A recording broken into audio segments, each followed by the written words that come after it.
नमस्कार, आप देख रहे हैं गरीबों की आवाज़। मैं हूं आपके साथ मुस्कान। इस वक्त मौजूद हैं हम दिल्ली के जंतर मंतर पे। यहाँ पे आए तो यहाँ का मंजर ही कुछ अलग है। तो यहाँ के लोगों से थोड़ा जानेंगे कि ये लोग कहाँ से आए हैं और किस मुद्दे के लिए आए हैं, क्या इनकी डिमांड है। मैडम, आपका नाम जानना चाहेंगे? मेरा नाम जागृति रानी है, बनारस से हूँ और सर्व सेवा संघ जो सर्वोदय गांधी विचार की संस्था थी पिछले 60-70 सालों से बनारस में राजघाट में, उस संस्था को सरकार ने 13-13.5 एकड़ ज़मीन पर वो संस्था थी। उस संस्था को जमीन के लिए केवल सरकार ने कब्जा किया और उस पर पिछले 12 अगस्त को बुलडोज़र चला के वहाँ पे जो बनी हुई बेशकीमती इमारतें थी, 45 इमारतों को जमींदोज कर दिया। उसको बुलडोज़र चला के उसका ध्वस्तीकरण कर दिया, जो बिल्कुल गैर कानूनी है और बिल्कुल अवैध तरीके से कब्जा किया गया है सरकार के द्वारा। क्योंकि उनको वहाँ पे बड़े बड़े होटल्स और मॉल्स और 5 स्टार होटल बनाने हैं, इसलिए ये सब किया गया है। और उस ज़मीन की कीमत बहुत ज़्यादा है, इसलिए ये किया गया है। लेकिन जो आड़ है उसकी वो ये ली गई कि कागज़ों को बताया गया कि नहीं आपके कागज़ फर्जी हैं, जबकि कोर्ट में हमारी तारीख पड़ी हुई थी, न कोर्ट में सुनवाई होने दी गई, उसके पहले ही बुलडोज़र चला दिया गया और इस तरीके से अवैध तरीके से किया है। उस संस्था को इस देश के आज़ादी के बाद विनोबा जी, जिनको भारत रत्न मिला, जिन्होंने लाखों एकड़ ज़मीन किसानों को लेकर के दान की, उन्होंने बनाया था। विनोबा जी ने बनाया, शंकर राव देव जो कांग्रेस के पहले सेक्रेटरी हुआ करते थे, उन्होंने बनाया।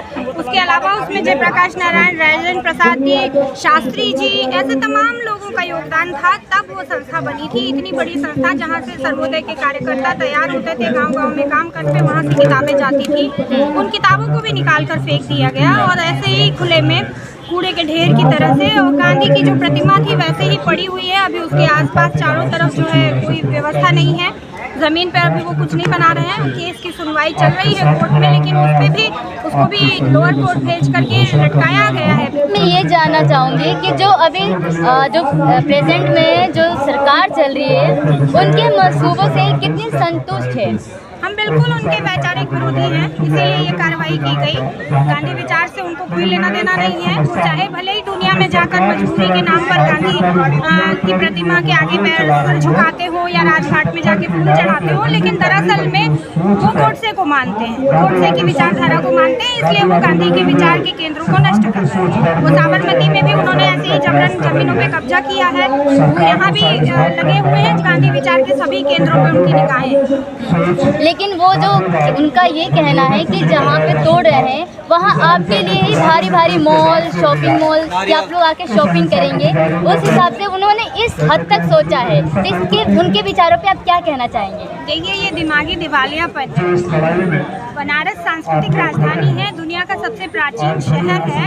उसकी विरासत को, उसके पुरातन होने को नष्ट करके, और अगर आप वहाँ मॉल बना रहे हैं तो भाई जिसको मॉल देखना होगा वो तो दुनिया में कहीं भी चला जाएगा। जिसको काशी देखनी होगी वो काशी आता है। जिस जगह पे वो ये मॉल बनाने की बात कर रहे हैं, वहाँ पे वो सारनाथ से बिल्कुल लगी हुई जमीन है। वहाँ पे बुद्ध चले हैं, वहाँ जय कृष्णमूर्ति चले हैं, वहाँ विनोबा भावे चले हैं, वहाँ जयप्रकाश नारायण चले हैं।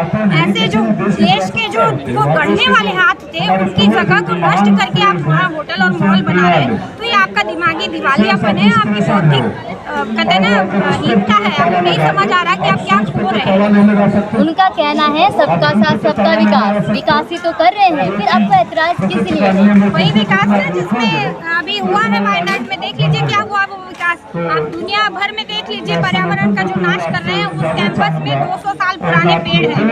अगर आप उनको तबाह करके, काट करके और बिल्डिंगें खड़ी करेंगे तो आप जल्दी ही गर्मी में इस साल कितने लोग मरे हैं आप देख लीजिए, और बुरी तरह मरेंगे। तो ये विकास का जो मॉडल है गांधी का मॉडल नहीं है। हम गांधी के विकास के मॉडल में मानता हक है, और पर्यावरण का संरक्षण करना होता है, दोहन नहीं करना होता। देखिए, ये मॉडल हटाइए, अब ये बताइए, वो गरीबी मिटा रहे हैं। देखिए, वो कह रहे गरीबी हम हटा रहे हैं, इससे क्या कहना चाहते हैं? गरीबों को हटा रहे हैं, गरीबी नहीं।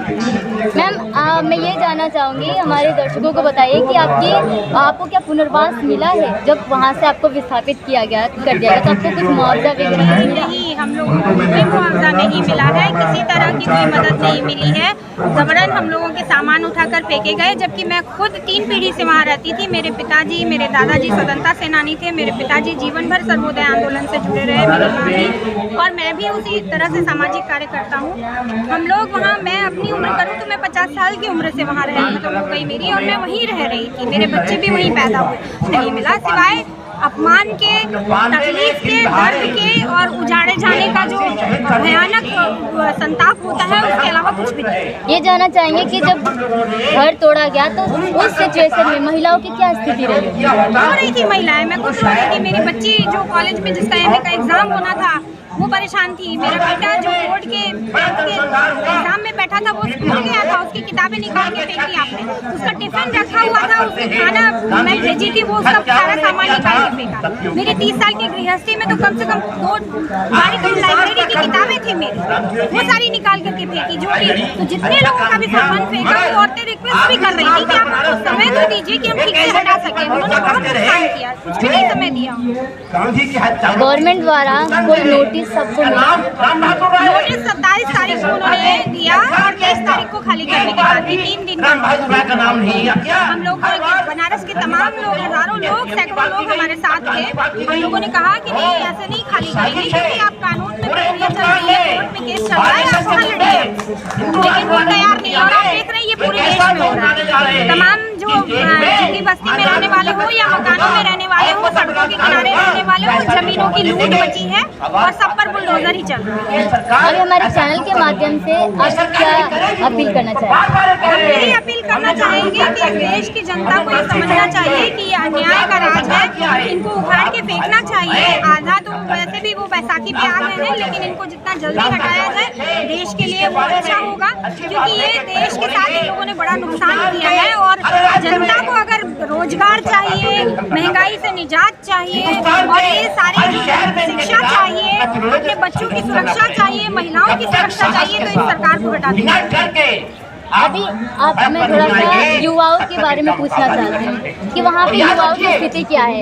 अभी जो बच्चे, जब एग्जाम चल रहा था, जैसे कि बताया मैडम ने, उस टाइम एग्जाम चल रहा था, तो अभी उनकी हालत क्या है कि वो ठीक से पढ़ पा रहे हैं या उनकी सुरक्षा चौपट हो गई है? जिन बच्चों ने ये अपने घर को अपने सामने टूटते हुए देखा और अपने घर के सामान को अचानक से किसी आकर फेंकते हुए देखा, तो ये दर्द और ये जो अंदर डर बैठना होता है वो कभी नहीं जाएगा। एक तरह से वो जीवन भर के लिए उनका पूरा भविष्य इससे प्रभावित होगा, और इसी डर को बिठाने के लिए ही गवर्नमेंट अलग अलग तरीके से अपने काम करती है। और ये जो किया है वो बिल्कुल एक तानाशाह का जो एक प्रमाण होता है वो ये कर रही है। किसी की बसी बसाई गृहस्थी, किसी का 60 साल 70 साल से बनाया हुआ घर अचानक आके तोड़ देना, उस पर बुलडोजर चला देना, उसकी एक नहीं सुनना और कोर्ट की सब चीज़ों को किनारे करके कि मैं जो चाहूँगा वो करूँगा, वो इस तरह की कार्रवाई है। वास्तव में बार बार ये कहा जा रहा है कि इमारत तोड़ी गई है, घर तोड़ा गया, जबकि वो नहीं, एक विचारधारा पर उन्होंने प्रहार किया है, वो गांधी की विचारधारा है। जिनसे इनको सच्चाई से नफरत है, अहिंसा से नफरत है, नैतिकता को नहीं मानते हैं।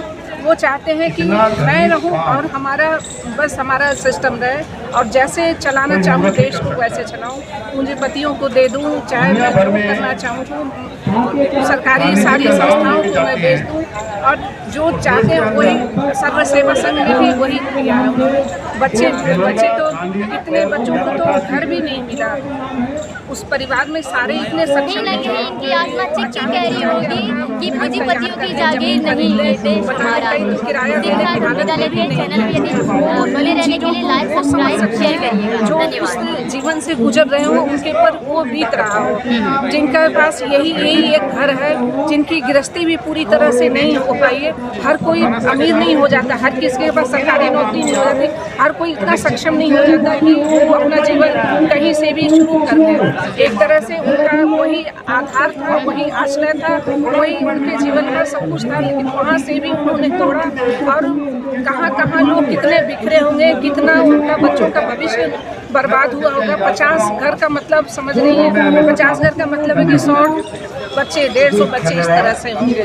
तो बहुत ही ये दुख की बात है कि जहाँ पे घर बनाओ बोलते हैं कि 2014 में उनका जहाँ झुग्गी वही मकान का एक नारा भी था, वो आज एक झूठ में तब्दील हो चुका है, क्योंकि घर जगह जगह टूट रहे हैं और ये कोर्ट के खिलाफ हो गए। एक जगह से ले आपका विश्वास बन गया होगा कि हाँ ये मेरा घर है, मैं इसे दशकों से रह रहा हूँ, और अचानक से कोई आकर इस पर बुलडोजर चला दे, आपका सामान बाहर फेंक दे, तो उससे सरकार पर और उससे लोकतंत्र पर आपका विश्वास कहाँ रहता है। कानून जैसी तो कोई चीज़ रहती नहीं है। हम लोग किसी भी देश में, किसी भी तंत्र में एक विश्वास के साथ रहा जाता है कि ये देश हमारा है, ये धरती हमारी है, हमारा बनाई हुई चीज़ें हमारी है। सरकार ने उस भावना पर भी कहीं ना कहीं इनकी आत्मा चिक के कह रही होगी कि पूंजीपतियों की जागीर नहीं, ये देश हमारा है। इसी के साथ हम